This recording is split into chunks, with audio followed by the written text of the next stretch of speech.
Regardez, c'est complètement fou. Il y a les fleurs partout dans les arbres. Et en même temps, il neige.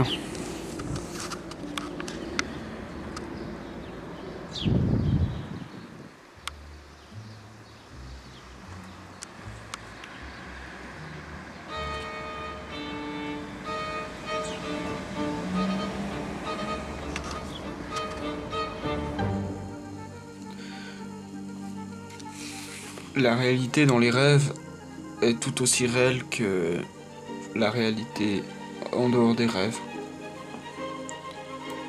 Parce que, en fait, tout ça, c'est que de l'information qui est envoyée à notre cerveau. Que ça soit la réalité des rêves ou la réalité concrète qu'on appelle éveillée. C'est que de l'information qui est envoyée à notre cerveau.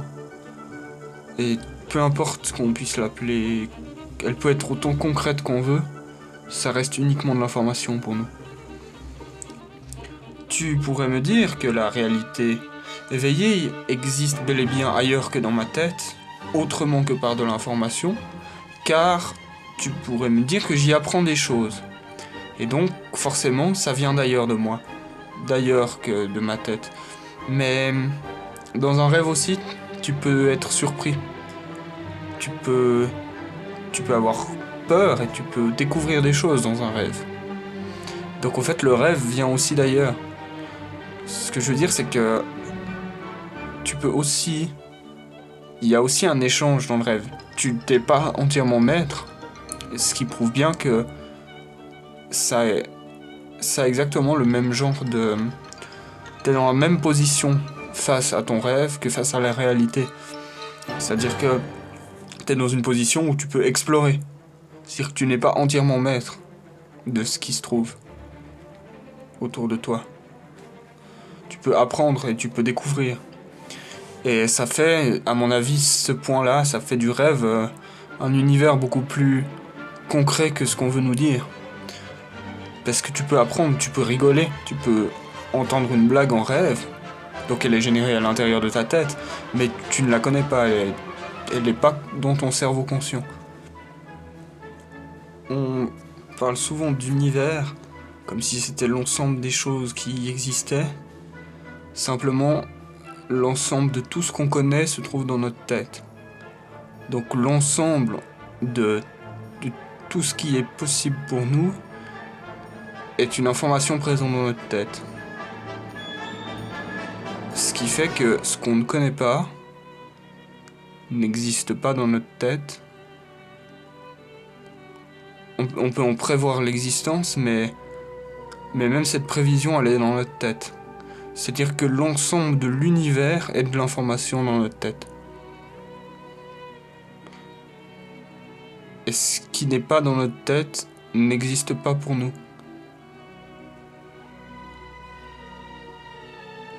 Ce qui fait de nous le nœud central de notre propre univers. Et c'est pour ça, à mon avis, qu'on a... En fait, c'est ça la conscience. C'est qu'on est le nœud de cet ensemble d'informations. Je sais pas si c'est ça la conscience, mais ça veut dire que quand on explore notre inconscient, on est dans un univers tout aussi large que quand on est dans notre conscient.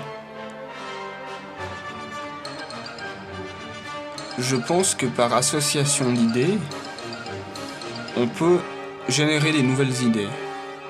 Puisque je pense qu'à partir de deux choses, on peut toujours combiner et recombiner, et du coup ça crée une possibilité infinie. Ce qui veut dire que dans un rêve, les possibilités sont infinies.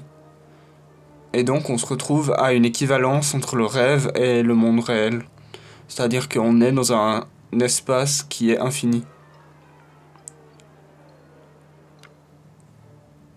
Et du coup ça met la taille... En fait, la taille des informations potentielles dans un rêve est infinie. Puisque l'association de choses est infinie. Ça veut dire que par le rêve, en tout cas dans la pensée, on a vu qu'on a la capacité de faire une infinité de combinaisons. On a la capacité de régénérer un univers.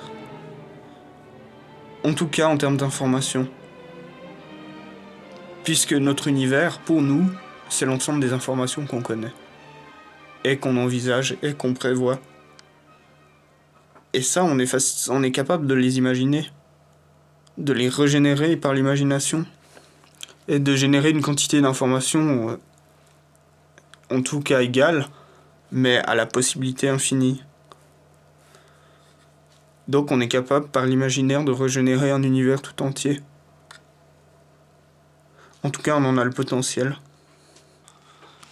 Mais si on est capable de générer à l'infini de l'information, en tout cas de générer une potentielle infinité d'informations par soi-même dans sa tête, est-ce qu'on a réellement besoin de l'apprentissage de l'extérieur ? Je sais pas. Pour vivre dans un monde extérieur, peut-être, en fait.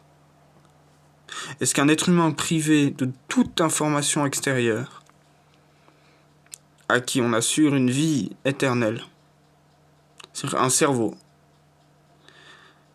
est-ce qu'il régénère un univers par association d'éléments qui en créent des nouveaux? Évidemment, c'est des éléments purement mentaux, mais vu que tout est de l'information, est-ce qu'on finit pas par générer un monde? Et peut-être même, à un moment, régénérer une conscience, à l'intérieur de cette conscience.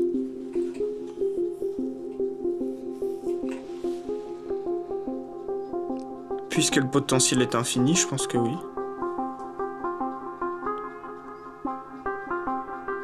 Et je pense qu'un être humain privé de tous ses sens, toute information extérieure, qui vivrait indéfiniment, générerait un monde.